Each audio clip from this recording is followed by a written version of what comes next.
People बाबा यानी स्वामी प्रेम परिवर्तन। People बाबा आजकल सोशल मीडिया पर छाए हुए हैं और पीपल बाबा ने लगभग 2 करोड़ से ज़्यादा पीपल के वृक्ष भारत के लगभग 20 राज्यों के 200 से ज़्यादा ज़िलों में लगाए हुए हैं। और पीपल बाबा एक अभियान चला रहे हैं कि आप अपने आस-पास पीपल के वृक्ष लगाएं।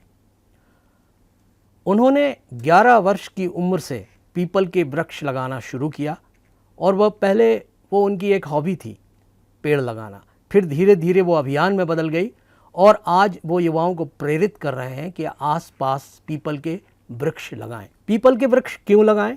पीपल 24 घंटे ऑक्सीजन देने वाला और कार्बन को अपनी जड़ों में सोखने वाला एक वृक्ष है जो सदियों से भारतीय सांस्कृतिक चेतना का हिस्सा रहा है। और जब हम सांस्कृतिक चेतना की बात करते हैं तो पीपल, बरगद, तुलसी, आंवला ऐसे वृक्ष आते हैं जिन्हें हम सदियों से भारतीय परंपराओं में देखते रहे हैं। नमस्कार, मैं हूं डॉक्टर पंकज तिवारी और आज हम बात कर रहे हैं पर्यावरण और सांस्कृतिक चेतना की।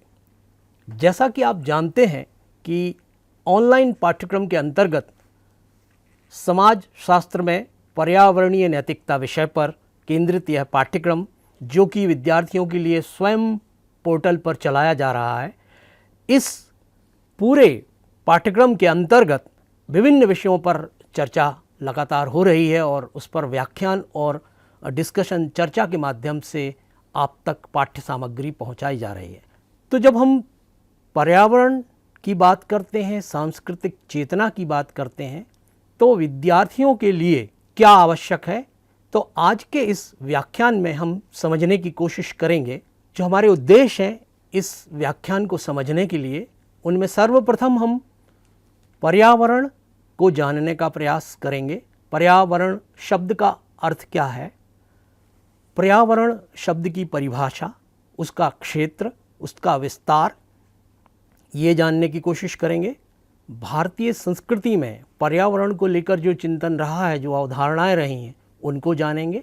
इसके अलावा हम संस्कृति और सांस्कृतिक चेतना को समझने का प्रयास करेंगे कि दरअसल सांस्कृतिक चेतना शब्द क्या है, चेतना का अर्थ क्या है, संस्कृति क्या है, इसको भी जानने की कोशिश करेंगे।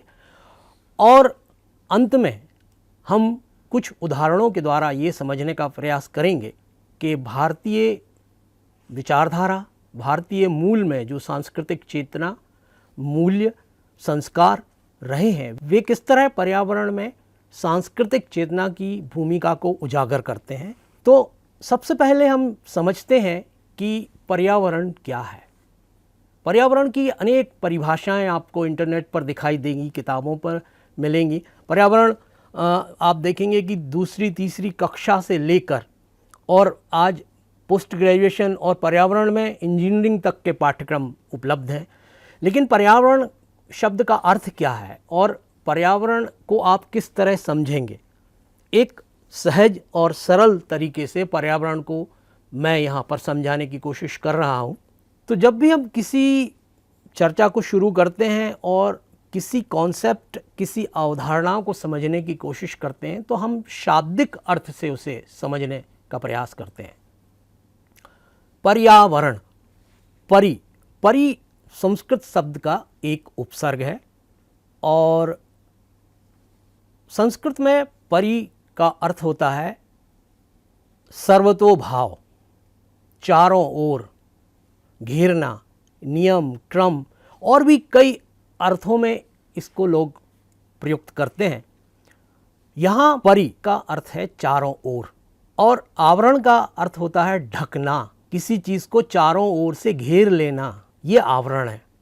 तो परिधन आवरण, और इसमें एक और चीज़ है जिसको हम अंग कहते हैं और संस्कृत में इसका अर्थ होता है समीप, निकट, बिल्कुल आसपास, आस पड़ोस में। तो यदि हम शाब्दिक अर्थ की बात करें तो परिधन आवरण, पर्यावरण का जो अर्थ है वह चारों ओर से, आपके आस पड़ोस में, चारों ओर से जो आपको घेरे हुए है वह पर्यावरण है। अर्थात चारों ओर जो कुछ भी है आपके, वह सब कुछ पर्यावरण के अंतर्गत आता है।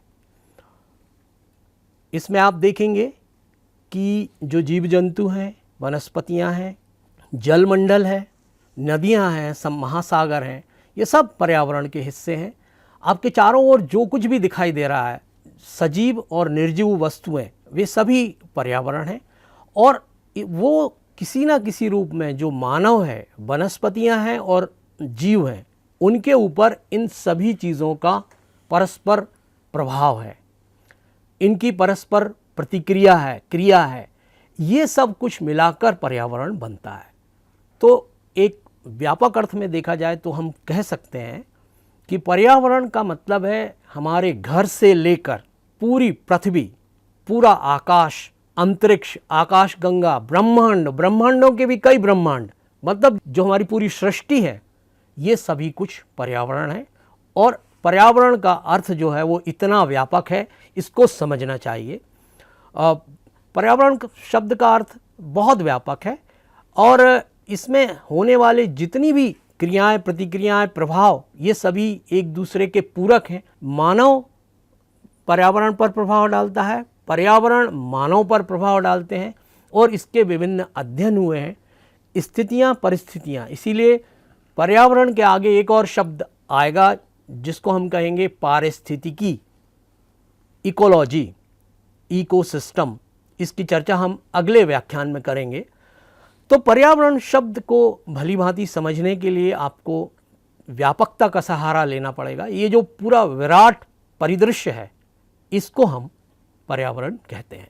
यदि हम भारतीय चिंतन की बात करें, भारतीय दर्शन की बात करें और जो वेदांग है, और वेदांग से लेकर पौराणिक और आधुनिक काल तक जो हमें ग्रंथ मिलते हैं, उनमें पर्यावरण के अलावा पर्यावरण से मिलते जुलते कई शब्द मिलते हैं। जैसे परिधि, वेदों में कई जगह पर्यावरण को परिधि के रूप में भी संबोधित किया गया है।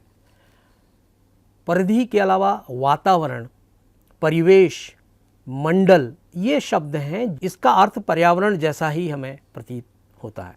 एक और शब्द है जो प्रचलन में है और बहुतायत से उपयोग में आता है, विद्यार्थियों को इसे भी समझना चाहिए। जैसे प्रदूषण की हम बात करते हैं, पर्यावरण के साथ प्रदूषण शब्द उपयोग में आता है।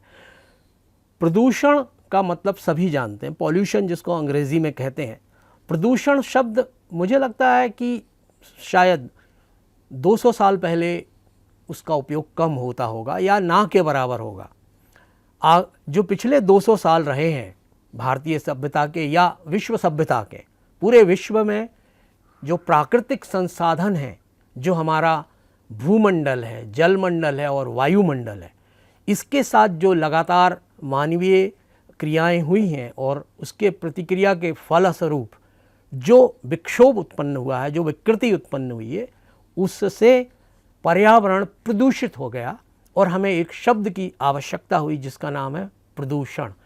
मुझे लगता है 100-200 साल पहले इस शब्द का उपयोग कम होता होगा, क्योंकि प्रकृति मनोरम थी, उसमें शुद्धता थी, उसमें छेड़छाड़ कम थी, अपेक्षाकृत कम थी।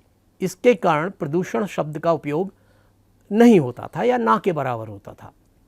लेकिन आजकल जब भी हम पर्यावरण की बात करते हैं तो हमें प्रदूषण की भी बात करना पड़ती है और हम बात करते हैं जल प्रदूषण, वायु प्रदूषण, पृथ्वी पर जो प्रदूषण हो रहा है जिसको हम भू प्रदूषण कह सकते हैं, स्थल प्रदूषण या ध्वनि प्रदूषण, जो ध्वनियों का अतिरेक है उसकी हम चर्चा करते हैं, तो ध्वनि प्रदूषण की बात करते हैं।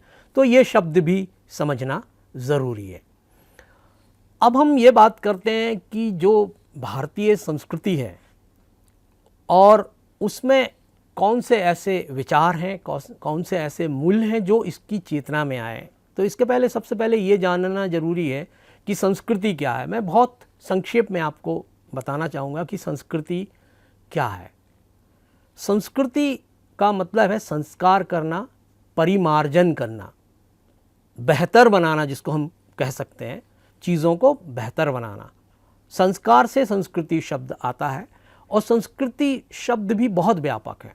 इसमें कला है, इसमें मीमांसा है, इसमें दर्शन है, इसमें साहित्य है, रहने का तरीका है, बोली बानी है, भाषा है, इसमें आपका व्यवहार है, इसमें आपके अनुष्ठान है, तीज त्यौहार हैं, ये सब कुछ मिलाकर जो एक व्यवहार बनता है जिसको मनुष्य धारण करता है और उसके हिसाब से व्यवहार करता है, इसको संस्कृति कहा जाता है, यदि हम मोटे मोटे शब्दों में बात करें।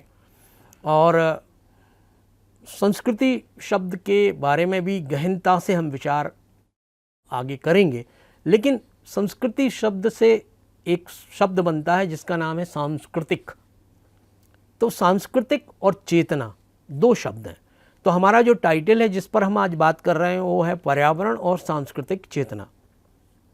तो संस्कृति से सांस्कृतिक बनता है, और सांस्कृतिक मतलब जो एक समुदाय है, जो एक तरह का जीवन जीने वाले लोग हैं, जो अपने तीज त्योहारों के साथ, अपनी भाषा के साथ, अपने पहनावे के साथ, अपनी छोटी छोटी परंपराओं के साथ जो अपना जीवन व्यतीत कर रहे हैं, और उनका जो परिवेश है उसको हम सांस्कृतिक परिवेश कहते हैं। तो भारत का जो सांस्कृतिक परिवेश है उसमें कई तरह के मूल्य हैं, कई परंपराएं हैं, कई प्रथाएं हैं, और कुछ ऐसी प्रथाएं हैं जो प्रकृति से जोड़ती हैं। यदि हम भारतीय संस्कृति की बात करते हैं तो उसमें कई तरह की विशेषताएं हैं और बहुत सारे ऐसे मूल्य हैं जो उसे अन्य संस्कृतियों से अभिन्न बनाते हैं, उसे अलग करते हैं। जैसे श्रद्धा, विश्वास, अहिंसा, त्याग, करुणा, ये ऐसे मूल्य हैं जो भारतीय संस्कृति में दिखाई देते हैं। दया, और इस तरह के कई मूल्य आपको देखने को मिलेंगे। सांस्कृतिक रूप से ये एक दृष्टि पूरे भारतीय दर्शन की, भारतीय संस्कृति की रही है कि प्रकृति का मानव से संबंध, और कहीं ना कहीं जीवों की रक्षा करना, वनस्पतियों की रक्षा करना, यहाँ तक कि हमारी संस्कृति में पेड़ों, पर्वतों, नदियों, महासागरों को पूजा जाता है, उनकी अर्चना की जाती है। तो ये जो पूरी दृष्टि है ये हमारी सांस्कृतिक चेतना में है, और जो मानव चेतना है उसके अंतर्गत हम उन्हीं मूल्यों के आधार पर हमेशा व्यवहार करते हैं। इसीलिए हमारे तीज त्योहारों में आप देखेंगे कि वह झलकता है, वह साफ तौर पर दिखाई देता है। इसीलिए बार बार हमारे धर्म ग्रंथों में या जो हमारे पौराणिक ग्रंथ हैं उनमें ये बात आती है कि हमारा जो शरीर है वो पंच महाभूतों से बना हुआ है। जल, वायु, अग्नि, धरती और आकाश, ये 5 तत्व हैं जिनसे पूरा शरीर, पूरा पर्यावरण निर्मित हुआ है। और इनके प्रति प्रेम का भाव, आस्था का भाव, विश्वास और श्रद्धा का भाव बनाए रखने की बार बार हिदायत दी जाती है। आप देखेंगे जो भारतीय संस्कृति में जो मूल्य हैं, और जब हम सांस्कृतिक चेतना की बात करते हैं तो पर्यावरण के प्रति जो दृष्टि है, शुक्ल यजुर्वेद में एक मंत्र, एक ऋचा मिलती है जिसको आप यहाँ स्क्रीन पर देख सकते हैं। द्यौ शांति शांति पृथ्वी शांतिरापः शांतिरौषधया शांति वनस्पतयः शांति विश्वदेवा शांति सर्व शांति शांतिरेव शांति सामां शांतिरेधि। शुक्ल यजुर्वेद 36:17।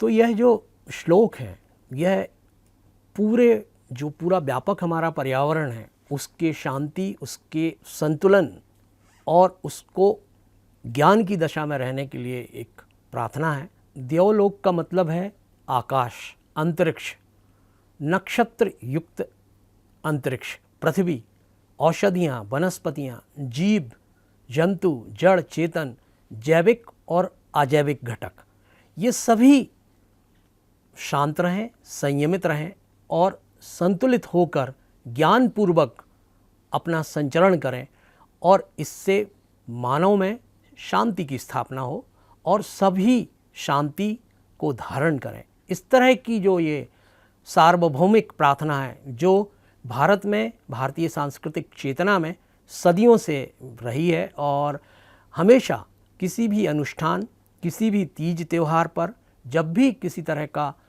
पाठ होता है, जब भी कभी किसी तरह का अनुष्ठान किया जाता है, सांस्कृतिक जो गतिविधियां होती हैं, उसमें इस शांति पाठ का आयोजन होता है और सभी पूरे विश्व की शांति की कामना करते हैं। तो कहने का तात्पर्य यह है कि जो भारतीय सांस्कृतिक चेतना है उसमें पर्यावरण के मंगल की कामना की गई है और यह जो मंगल की कामना है वो समूचे पर्यावरण के लिए है। इसमें ये बात नहीं है कि भारत का पर्यावरण या भारत के बाहर जो अन्य देश हैं उनके पर्यावरण, ये पूरे पृथ्वी को एक परिवार मानकर, पूरे अंतरिक्ष को अपना घर मानकर ये प्रार्थना की गई है। जो आज जब हम पर्यावरण को लेकर चिंतित हैं और पर्यावरण में हो रहे नित नए छेड़छाड़ और प्रदूषण से हम लोग आक्रांत हैं, ऐसे समय में यह प्रार्थना वास्तव में मानव जाति के लिए एक बड़ा संबल दे सकती है।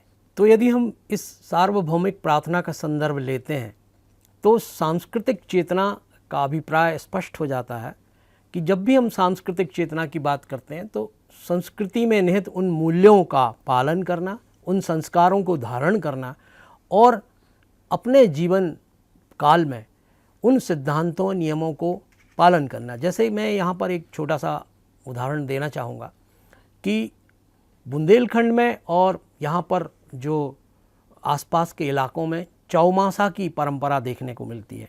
चौमासा का मतलब होता है कि जो बारिश के 4 माह हैं उनमें जो सिद्ध संत मुनिगण होते हैं वे यात्रा नहीं करते, वो एक स्थान पर रहकर अपनी पूजा पाठ और जो भी उनकी चर्या है उसका पालन करते हैं। उसके पीछे धारणा ये है कि यदि वे पृथ्वी पर चलेंगे और एक दूसरे स्थान पर जाएंगे, बारिश के समय तमाम तरह की जीव जंतु और वनस्पतियाँ उपजती हैं और उनके चलने से जीव जंतु की हानि हो सकती है, वनस्पतियों को हानि पहुंच सकती है।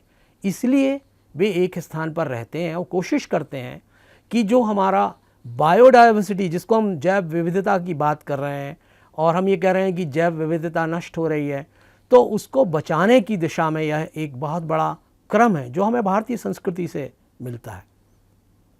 तो सांस्कृतिक चेतना का मतलब यही है कि प्रकृति और मानव के संबंध के विषय में जो बात हमारी संस्कृति में कही गई है उसका अनुपालन करना और अपने जीवन यापन के दौरान कोशिश करना। जैसे अहिंसा की बात की गई है कि अहिंसा परमो धर्मः, हम जीवों की रक्षा करें, छोटे से छोटे जीवों की रक्षा करने की बात की गई है, जो कहीं ना कहीं जैव विविधता के क्रम को बचाए रखने का एक प्रयास है।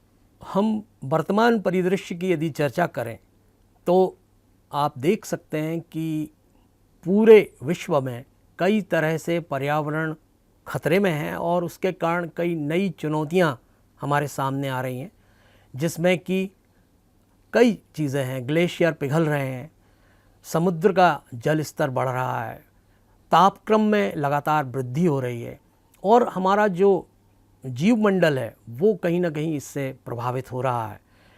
ऐसे समय में हमें भारत के राष्ट्रपति की जो एक बात है, जो उनका एक खूबसूरत कोटेशन है, वो याद आता है। डॉक्टर सर्वपल्ली राधाकृष्णन ने कहा था, मानव ने पक्षी की तरह अंतरिक्ष में उड़ना सीख लिया, मछली की तरह सागर में तैरना भी सीख लिया, किंतु मनुष्य की तरह पृथ्वी पर जीना उसे अभी नहीं आया है। कहने का तात्पर्य यह है कि हम यदि देखें तो जो भी आज गतिविधियां हो रही हैं, जो हम कार्य कर रहे हैं, जो हमारी गतिविधियां हैं, उससे कहीं ना कहीं प्रकृति को नुकसान हो रहा है और उसके कारण नई नई चुनौतियां हमारे सामने प्रदूषण के रूप में आ रही हैं। इसकी ओर इशारा हमारे राष्ट्रपति ने किया था। और आज जो हमारी सांस्कृतिक चेतना है, जो हमारे सांस्कृतिक मूल्य हैं, या हम वैदिक वाङ्मय की बात करते हैं या भारत की जो परंपरा रही है उसमें पर्यावरण के चिंतन की बात करते हैं, तो कहीं ना कहीं उसकी तरफ पीछे मुड़कर हमें देखना होगा। और विद्यार्थियों को ये समझना चाहिए कि जो हमारे सांस्कृतिक मूल्य रहे हैं उसमें हमेशा यह बात की गई है कि हमें प्रकृति को कम से कम नुकसान पहुंचाना है। इस पूरी परिचर्चा के दौरान मैं आपसे एक और आग्रह करना चाहूँगा कि हमें अपने आसपास जो उत्कृष्ट कार्य हो रहे हैं पर्यावरण के क्षेत्र में उन्हें भी देखना चाहिए और एक केस स्टडी की तरह, एक तरह के नमूने के तौर पर समाज और विद्यार्थियों के सामने लाना चाहिए ताकि उनसे प्रेरणा पाकर लोग अच्छा काम कर सकें। मैं आज यहाँ पर अंत में कुछ उदाहरणों की भी यहाँ चर्चा करना चाहूँगा।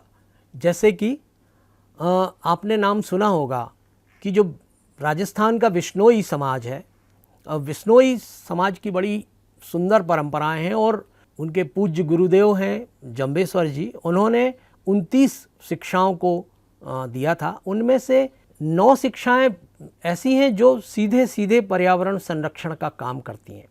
जब हम बिश्नोई समाज के पर्यावरणीय योगदान की चर्चा करते हैं तो आप जानते होंगे कि बिश्नोई समाज का एक बहुत अनूठा उदाहरण है जो 1730 में प्रस्तुत हुआ। 1730 में खेजड़ली गांव है जहां खेजड़ी के वृक्ष हैं और उन्हें काटा जा रहा था।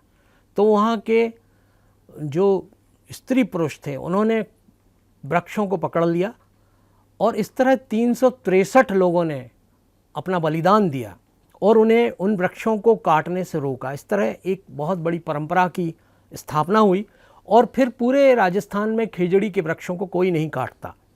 खेजड़ी के वृक्षों को पूज्य माना जाता है और वह वृक्ष आज उनका एक प्रतीक बन चुका है बिश्नोई समाज का। और बिश्नोई समाज ने इसके अलावा भी जीव जंतु और वनस्पतियों को संरक्षित करने में अपनी भूमिका का निर्वाह किया है और काले हिरण के मामले में उनका उदाहरण अनूठा है। काले हिरण को वे अपने गुरु के स्वरूप में देखते हैं और उसकी रक्षा के लिए अपने प्राण तक न्यौछावर कर देते हैं। तो इस तरह जो भारत की सांस्कृतिक चेतना है वो समुदायों में संचरण करती है। विभिन्न समुदायों में आपको इस तरह की परंपराएं देखने को मिलेंगी। छत्तीसगढ़ में कुछ अनूठी परंपराएं हैं जहां पर आंवले के वृक्ष को बचाने के लिए वे अपने प्राणों तक का न्यौछावर कर देते हैं। इसी तरह नदियों के संरक्षण की परंपराएं हैं और ये सब हमें कहीं ना कहीं संस्कृति से, सांस्कृतिक मूल्यों से और जो हमारी चेतना में लगातार सदियों से चले आ रहे हैं उनसे प्रेरणा पाकर मिलती हैं। कहीं लोग पर्वतों की रक्षा कर रहे हैं, वृक्षों की रक्षा कर रहे हैं। तो इस तरह के तमाम तरह के आपको उदाहरण मिल सकते हैं और आपको देखना चाहिए। मुझे लगता है कि आसपास यदि आप देखेंगे तो बहुत सारे ऐसे उदाहरण मिलेंगे। वाटरमैन ऑफ इंडिया, जल पुरुष का नाम आपने सबने सुना होगा कि जो राजेंद्र सिंह हैं, जो भारत के जल पुरुष कहे जाते हैं, जिन्हें मैग्सेसे पुरस्कार मिला है, जमुना लाल बजाज पुरस्कार प्राप्त हुआ है। उन्होंने बहुत बड़ा एक आंदोलन किया जो जल के क्षेत्र में है। जल, जैसा आप जानते हैं कि रेगिस्तान की बहुत बड़ी समस्या होता है, उसके लिए उन्होंने जोहड़, जो मिट्टी के छोटे छोटे डैम, चेक डैम जैसे संरचना होती है, उसे बनाने के लिए लगभग उन्होंने 5000 से ज़्यादा छोटे छोटे चेक डैम बनाए। और वे गांव जहां पानी की कमी थी, जहां सूखा था, जहां रेगिस्तान था, वहां आप देखेंगे हरे हरे खेत लहलहा रहे हैं। वहां आप देखेंगे बड़े कृषि प्रधान वहाँ व्यवस्थाएं बन चुकी हैं और जहाँ आप सोच नहीं सकते थे कि यहाँ वृक्ष लग जाएंगे, यहाँ कृषि की बात होने लगेगी, वे आज समृद्ध गांव बनकर उभरे हैं और वहाँ जल का भंडारण सुनिश्चित हुआ है और उन्होंने किसी तरीके से पर्यावरण को बचाने का, संरक्षित करने का काम किया है। तो इस तरह आपको बहुत सारे ऐसे उदाहरण देखने को मिलेंगे जहाँ लोगों ने अपने प्रयास से, अपने कर्मों से अपनी सांस्कृतिक चेतना में उपस्थित उस तत्व को सक्रिय किया और एक ऐसी चीज़ गढ़ दी जिससे पूरे समाज को फ़ायदा हुआ, पर्यावरण को फ़ायदा हुआ। वासुदेव जग्गी, जिन्हें सद्गुरु कहा जाता है, उनका नाम भी उल्लेखनीय है और वे आज के समय में युवाओं को प्रेरित कर रहे हैं पर्यावरण संरक्षण के लिए। खासतौर पर भू कटाव, जो हमारी भूमि का कटाव है, हर बार बारिश के समय हमारे जो भूभाग है वहाँ की मिट्टी बारिश में बहकर नदियों में और समुद्र में चली जाती है, जिससे जो हमारा भू क्षेत्र है, जो हमारी भूमि है, वो धीरे धीरे कम हो रही है, उसका क्षरण हो रहा है। इसको लेकर वासुदेव जग्गी ने एक बहुत बड़ा अभियान किया और कावेरी नदी को उन्होंने बचाने के लिए बहुत बड़ा एक अभियान किया है जिसमें उन्होंने लाखों वृक्ष लगाए हैं और जो ग्रामवासी हैं उन्हें इसके लिए प्रेरित किया है कि वे अपने आसपास नदियों के पास वृक्ष लगाएं ताकि जो नदियां हैं वे सुरक्षित रहें और जो भू कटाव है वो ना हो। जो भूमि है, भूमि का जो हिस्सा है वह क्षरण होकर नदियों में ना जाए। इस तरह के प्रयास तमाम तरह से हमें देखने को मिलते हैं। बहुत सारे ऐसे गांव हैं जहां आज भी अपने पूर्वजों की याद में वृक्ष लगाए जाते हैं, बच्चों के जन्मदिन पर वृक्ष लगाए जाते हैं। तो इस तरह की जो परंपराएं हैं वो हमें कहीं ना कहीं सांस्कृतिक मूल्यों से जोड़ती हैं और भारतीय सांस्कृतिक चेतना के मूल में ले जाती हैं। तो आज हमने इस पूरे व्याख्यान में यह चर्चा की है कि जो सांस्कृतिक परिदृश्य है और भारत में जो पर्यावरण चिंतन रहा है उसमें किस तरह की सांस्कृतिक दृष्टि रही है और आज वह चेतना बनकर मनुष्यों में व्याप्त है। हमें कहीं ना कहीं अपनी जड़ों की तरफ लौटना होगा। हमारा जो पूरा परिवेश था वो प्रकृति से संबंधों पर और कहना चाहिए प्रकृति से आम अंतरंग संबंधों पर केंद्रित था। हम प्रकृति को भिन्न नहीं मानते थे, हम उसे अपने जीवन का हिस्सा मानते थे और इसी परिकल्पना के साथ भारत में जो हमारे ऋषि मुनि जो मनीषी रहे हैं उन्होंने बहुत सारे सांस्कृतिक मूल्यों की स्थापना की और आगे चलकर मनुष्यों में जो सांस्कृतिक चेतना के रूप में परिलक्षित हुआ, आज हम कहीं ना कहीं उससे थोड़ा भूल गए हैं, भटक गए हैं, उसकी तरफ हमारा ध्यान कम है। इसीलिए हमें प्रदूषण के नए नए संकटों का सामना करना पड़ रहा है। हमें वहाँ वापस लौटना होगा और जल, जंगल और ज़मीन के जो मौलिक स्वरूप हैं उनकी तरफ देखना होगा और उन्हें बचाने के लिए प्रयास करना होंगे। यही इस पूरे व्याख्यान का उद्देश्य है कि पर्यावरण और सांस्कृतिक चेतना, हम किस तरह सांस्कृतिक रूप से चैतन्य होकर अपने पर्यावरण की रक्षा कर सकते हैं, यह मूल रूप से बात यहाँ पर कहना है। और इस पूरे पाठ्यक्रम में आपको पर्यावरण के प्रति जो हमारा सामाजिक दायित्व है, जो हमारा बोध है कि हमें क्या करना चाहिए, अपने आसपास के पर्यावरण में हम किस तरह अपनी भूमिका निभा सकते हैं, इस पर केंद्रित है। और आपने ये पूरी बातचीत को, इस पूरे सिद्धांतों को और हमारी जो सांस्कृतिक अवधारणाएं रही हैं उनको जाना, समझा। इसके लिए आपका बहुत बहुत धन्यवाद। नमस्कार।